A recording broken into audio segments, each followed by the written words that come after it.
Hi guys, so today it's a very beautiful Thursday morning.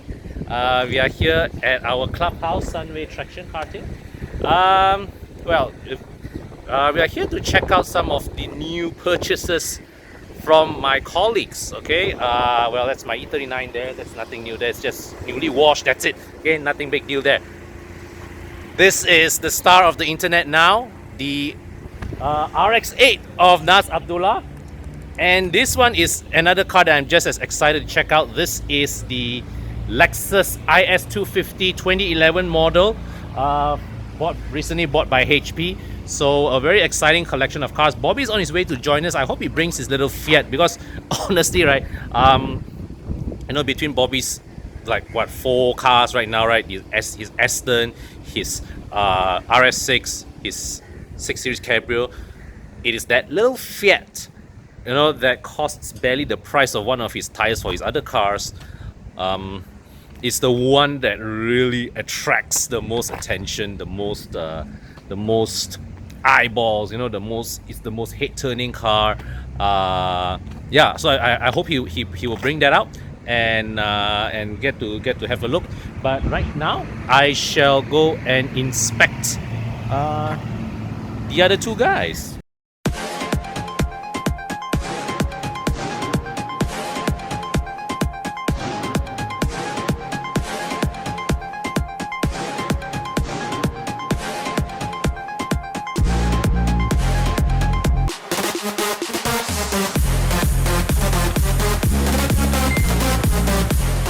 HP. Yes. So, you feel happy with your Lexus? Yeah, very happy. Very happy, You know that, right? My 5 Series, okay, my BMW 5 Series, Naz's RX-8. The prices of those 2 cars add together is cheaper than your Lexus. So I'm not saying what I'm saying. You are damn baller. Yes. Yes. I'm a rich boy. You rich boy. Okay. Girls, and any of you girls single, this one. They are single. Okay, so you see, right? When HP first came to us for advice, he really likes the Lexus IS, and he showed me some examples on Harleys, on Muda. Yes. I look at the price, 2011 car, 70k. I was thinking, HP, you really like the car, Yes. Because right, Lexus used car value is insane. A same year E90 3 Series, even you talk about the 323 or 325, is half the money of the Lexus IS. Yes. Right? But what it means is that, right, when you actually, despite that, you take that decision to buy an IS, that is really in a way what it's like to buy. Really, it make you feel premium, right? Yes. All right. And it feels very different from all the counterparts. Yeah, and here's the funny thing. You see, right now I frame it in such a way that, right, it feels like as if buying the BMW is the safer choice. In a way, okay. But honestly, I see, when I see the expression on his face, okay, then it's so worth it, really. It's worth it. So sometimes, right, when we evaluate our car purchasing decision, it's not about the money. Yes. Okay, it's about even if, let's say, like, other people will tell you it's expensive lah, it's too much money lah. But at the end of the day, when you walk up to the car in the morning, when you get in, when you start the car, right, or when you reach your destination, when you walk, when you lock the car, you turn back and look, that feeling, all right, that feeling is priceless, right? And that is when every month when you take out money and pay your installment, right, you don't feel so big check, right? Yes, I right? feel big check. Okay. Hey, come, let's check out your car first. Go. Okay, so now the owner is with me. I'll bring you guys on a walk around of this car. Okay, so the design of this car, I would say it has aged very, very well. Until today, this looks very attractive. It's very easy on the eye. Okay, and this Lexus, this IS 250, it was created at the time during the time of the Mercedes W204, the BMW E90. So dimensionally, it still has that very compact, very compact proportions. But now that it's parked side by side with my E39, right, let's try and compare dimensions a bit. The license plate position is more or less matched, right? And we come to the back, it's actually about the same length as my E39. So it actually, it doesn't look, it looks like a compact car, but actually it is not short, you know, this car. It's actually not short. Okay, so but I like this design. Okay, I like this design. I think alongside the W204, the E90, the Audi A4 of the era, this IS, its design has aged very well. Certainly, if you compare this to the successor, the successor was way more controversial in its appearance. It was one of the early applications of the Lexus spindle grille. This one still does not have that yet. Okay, but yeah, this is nice. This is it is an understated but dynamic kind of appearance. Okay, It's actually called what they call the L finesse. L finesse. Yeah. Sort of like a fastback silhouette. Yes. So yeah, it's and you can see the way there is some flair in the design. Okay, you can notice that this line that starts from the edge of this panel that flows here, okay, all the way to the back of the car, and then it swings back up. Okay, it pulls back up. It's sort of like frames the glass area of the car. Then you have this one more line here as well to underline. Okay, and the side mirror emerges from right here. Okay, the rim size. These rims are the original color. Are they even the original rims? I suspect not. You suspect not, huh? Or it's being resprayed. But do you like this rim? You will keep this rim? I will keep this rim for now. The size is what, 245/45 in front, and Same, I think. so uniform size. Good lah. I prefer uniform size because that way you can rotate your tires. You can rotate your tires. BMW M Sport will stagger one. The rear will be thicker, and some of the rear will get some weird as sizes. Okay, but I would say overall the condition of this car, it looks good. A couple of visible battle scars. This one here. Okay, and I hear a loud engine sound. Is Bobby arriving in his Aston? Yes, it is. That's the Aston coming in with double the cylinders. Okay, so I think that day when I saw your bag, right, I also noticed a couple of more minor dings here, but it's the kind of thing that habis lah. Aston come, right, these two fellas are going to lawan audio already. We all can shut up already after this. Yeah. But yeah, I mean, HP, this is good. Very, very happy for you. I can see that you're very happy with your decision. It's a lovely car. I'm pretty sure that even beyond enduro, you will have many years of happy ownership with this car. Yeah.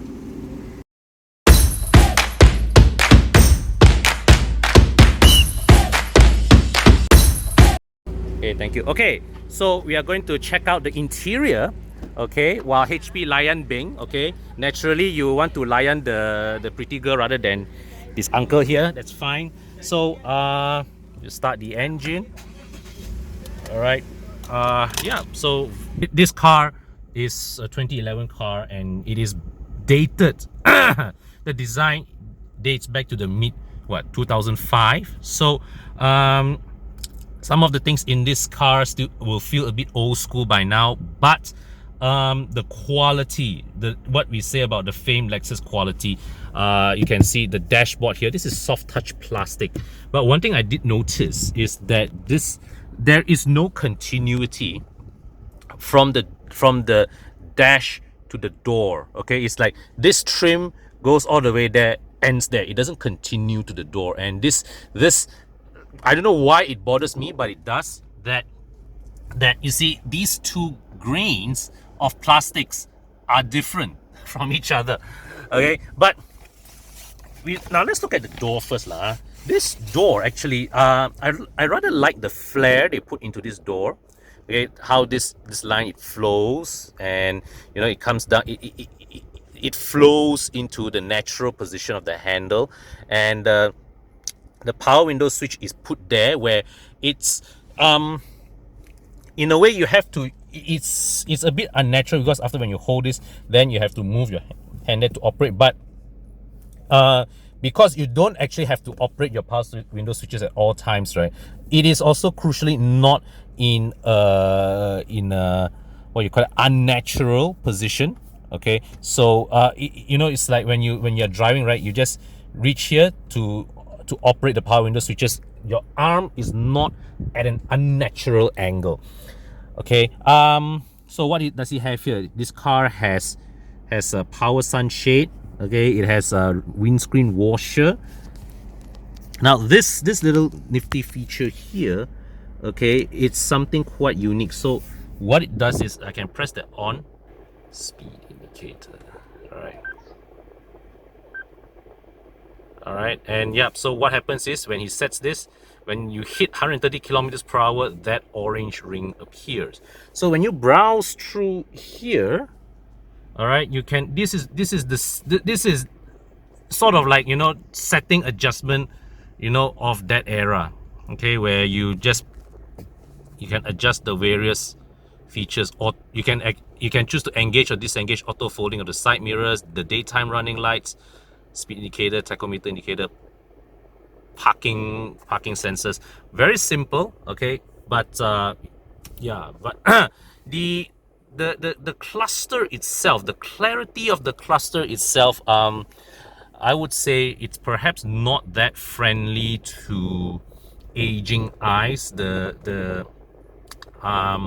It's a simple layout, okay, but the text, okay, it occupies a rather small footprint on the you know, on the dials. Okay, but overall an effective design, I would say. Okay, let's see what we have here. Press display. Okay lah, got range indicator, average fuel consumption. All right, so this is still very rudimentary by today's standards. Now we come to here. Right now, this is a bit where we have a bit of bone to pick, because when you look, and this is common to Lexus vehicles of this era, when you look at this section of the cabin, right, this reminds you of a Toyota, and this kind of digital displays that come from that, you know, that is similar to what you see in the Proton Saga. Yeah, that further sort of like ruins the appearance of it, but the overall quality, okay, when in terms of the switch gear, the tactile feel of the switch gear is still good, but some buttons have a bit of free play, particularly like the temperature control, right? This one still have a bit of free play. Okay, so but overall, the overall quality is good, it's fantastic, but this center stack, okay, it's it reminds you that this is built off Toyota parts bin. Here's the glove box. Drop this. Okay, the soft dropping mechanism is still in fantastic shape. Okay, let me just bring this to neutral. So this is the ashtray, and this one I think I see tak tahan, man. So when you press this, right, you know, all ashtrays you have is meant for you to eject, to remove, right? But this one, ha, see that? Emptying the ashtray of this car is an occasion. So here you have ventilated seats. Okay, you can engage heating or cooling. Okay, nice. So here there's a single cup holder, which I feel that they didn't really properly utilize this space. This is just one large trim of wood. I think they could have doubled the cup holder across. All right, now here this is a rather narrow center console, and this is actually the same idea as what Mazda had with the current Mazda 3. So this is narrow, but HP tells me that this box is it actually feels cool inside. There are no vents here. okay, that I can feel that blows air, cool air out. But my theory is that the aircon piping runs directly underneath here, and it because the piping runs close enough to the floor of this area, and yeah, so it's it creates a cooling effect of the box. Okay, so this is the seat. Has seen some wear and tear, but not severe. Now let's open. Now let me show you one thing. This is a unique Lexus thing, right? Where you pull this panel down to widen this pocket. Got memory seat. Okay, so Bobby is checking out the. Semua apa lancar Mercedes, Audi, BMW semua you nampak metal saja. Covered. They cover this with. Lexus saja yang cover sini. Guys. So this is what we call effort. This is effort. Okay, so we will check out the rear section of the cabin. The lean angle of these seats are fantastic. For a car this segment, right, it's fantastic lean angle. Okay.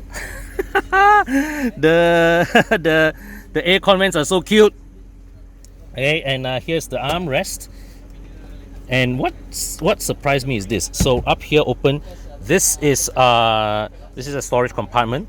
This looks like an area in which you can park your phone. You can drop your phone in. Now my Note 9, which I'm using to film this video, is just too big, but an iPhone or whatever would definitely fit nicely into it. Then it got me wondering, this is a 2005 design. How is it that they are able to, they thought of putting a smartphone here? Smartphones weren't a thing at the time this car was developed. Well, then I realized this is why. Basically, this area is actually to accommodate the mechanism of this pop-out cup holder. All right, and it's still working nicely. So what I see they've done is that they had to raise this, okay, but this spot will be very ugly if it's just like one slab of plastic. So they actually took the effort to depress this, put a carpet finishing, and make a more respectable appearance. That's nice. As a father, HP may not be bothered about this, but I appreciate this. Isofix mounts is inside this flap, so you can, it's very easy for you to locate it. All right, okay, neatly finished inside here. So I would say that the cabin, okay, yeah. So features wise, right, actually the cabin of this Lexus is you can tell straight away it's old school, but it's well built. Okay, certainly for the standards of its era, it's luxurious. Except for the fact that, you know, the center panel looks very Toyota lah. It's like you jump into a Vios or a Hilux of the same year, right? Yes. But hey, looks like 70-80% there. Okay, but lovely car, man. I can't. You mind if I try? Please go ahead. Sure. Sure. Sure. Can I film for you? Okay. Yes. Thank you, bro. True. Okay, my first time driving HP Tan's Lexus IS 250. Oh, it's not very fast, but I love the way it so smoothly progressed. This engine can only be described in 2 words: buttery smooth. It's buttery smooth. I mean, whatever BMW say about the inline 6 engine and all right, this V6 easily matches, if not exceeds it lah. Easily. Whoa. But it doesn't make the BMW It doesn't. But like what I said a few times when I talk about the driving experience with my BMW, right, is that I like the sense of occasion it gives you whenever you rev the engine, and this one actually does it too. It's a different kind of sound. Okay, at this level now, you know, I'm driving at 2000 RPM. It's not very noisy.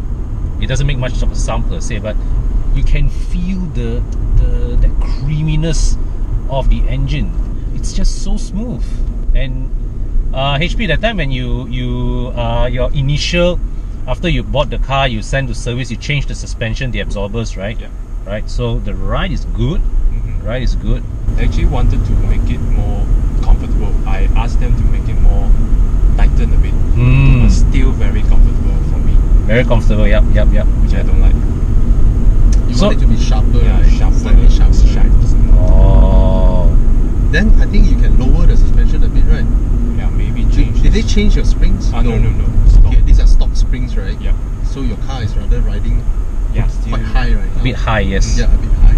So you can drop it by, I think, 1.5 inch. Nice. I can see 3 or 4 finger gap now from your tires to your wheel well. So you don't get that surge of torque like any of the current modern day 2-liter turbos, but what instead you get is a very progressive build up, you know, as you pull it up the revs. So like even now, right, even though when you drive it at 2000 3000 rpm, below that for that matter, you are just so I don't know how to say it better, but the feeling is just so nice. It is so nice. It's pleasant. It's very pleasing.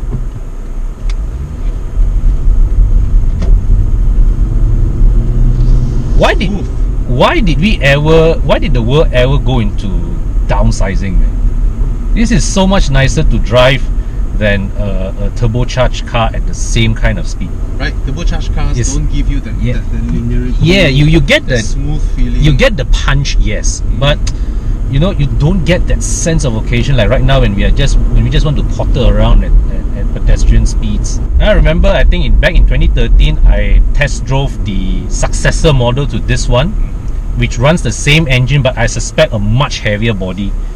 So that car, right, felt a little underpowered, right? The engine was really struggling to pull its weight, but at the same time, it was very nice to rev. You don't mind that it's underpowered because the engine is just so smooth to rev.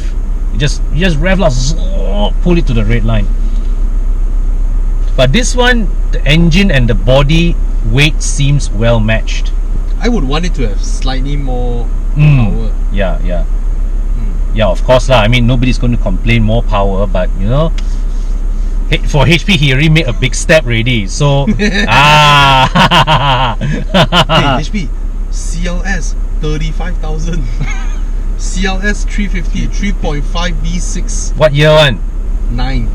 2009. Only a 2-year older CLS At half the price. is half the price. So what about a same year CLS?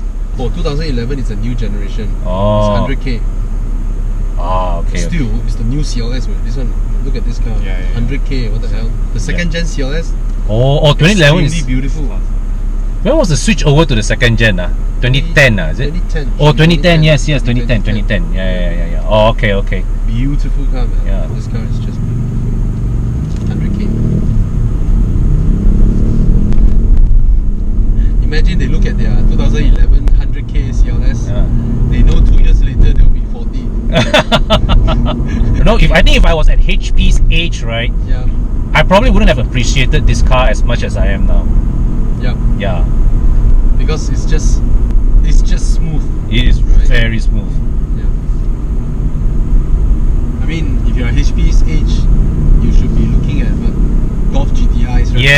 Yes. I want the turbo power. Yeah. Fast shifting DSG sauce. Yeah, but I think women would love riding in this car. Oh yes, absolutely. I'm sure my wife would approve if I buy one of these. And you don't spend any of workshop later. Oh yeah. Whoa, I like the mechanism of this. Try and pull. Wow! Thing like a fire. Look at this mechanism. No, just now It's strong enough. Just I'm now worried HP with the strength. HP taught me how to use this one. Right? Got a close hanger, right? Yeah, I go and press the down here. Look at that. The way it retracts, man. That is pure Lexus. Yeah. And there's one thing I want to test. Windows. Okay, let me close it up. Close it down. Yep. Look at it. Approach the end. Wow, it slowed down. When it approached the end. Okay, do you guys notice that? Towards finishing, it will slow down. this is a Japanese tradition. You know, when they open their traditional doors, when they slide their paper, what those doors called? The Japanese one, where they're lined with papers. So it's a culture. It's the habit of when they close it, when they pull it and close it towards the end, they soften down and they close it slowly. Yeah. So the windows react the same way. Ah, nice. That's amazing. That's Lexus. That's Japanese omotenashi. Yes. I don't know what does that mean, but Lexus always use that as a marketing term. Yeah. So when At you least I didn't say omakase.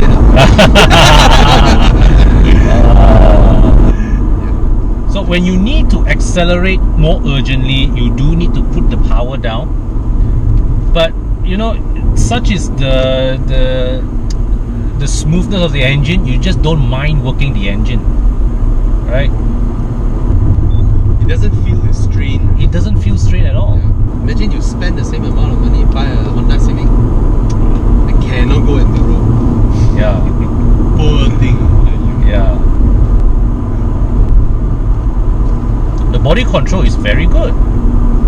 I mean, relative to the context of the driving. The nice thing about this car is you don't have to drive it fast to enjoy it. You don't have to drive it fast to enjoy it.